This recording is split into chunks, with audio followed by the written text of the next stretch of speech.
Good evening. He was moving back to his hometown of Victoria after several years living and working in Calgary. But the welcome Larry Fox got when he was driving to his new home last weekend left him shocked, traumatized, and embarrassed. Tonight, Kristen Robinson explains how an innocent man ended up being mistaken for a suspect in a kidnapping. So it's nice to be home. With his fiancée by his side, Larry Fox settles into his new home. But he's happy April wasn't with him last Saturday when he pulled into Victoria with all their possessions after a move from Alberta. All I think about is that gun pointed right between my eyes. You know, it wasn't at a close range right up against my head or anything, but I picture that barrel. Every time I think of the situation, I picture that barrel pointed at me. The 48-year-old was driving north on the Trans-Canada Highway around midday in his rented U-Haul when he noticed a cop staring at him as he approached the Spencer Road intersection. When he proceeded across on the green light, he was directed to pull over. I looked in my side view mirror and noticed that there was a gun pointed at me, and the officer was asking me to put my hands out. I did so, and he pulled me out of the car, not violently or anything, but made me stand up against the vehicle and put me in handcuffs, put me in the back seat with no explanation of what was going on.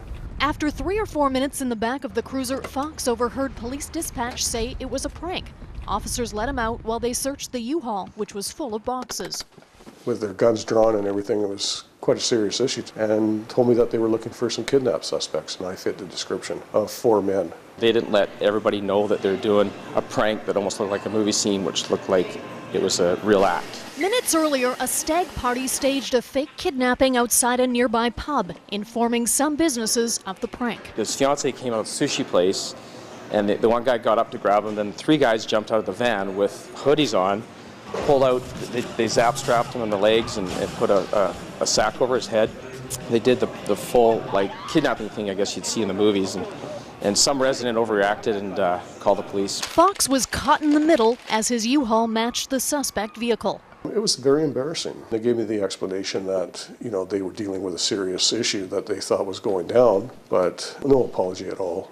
They should have pulled him over and asked questions, left him in the car, give me your keys, and asked questions before they did what they did. I think it's ridiculous. In this situation, I understand the individual that we stopped was a little bit concerned about the approach that was used, but until we can determine otherwise, we do have to take steps to ensure the public safety, the police officer's safety, and I apologize that if he was alarmed by that situation, but it's a normal course of action. Accidents do happen, and I could be dead because of this prank. Fox remains traumatized and wants to see the pranksters charged. He's hoping his wedding in 2 weeks will not be as eventful as his official welcome to Victoria.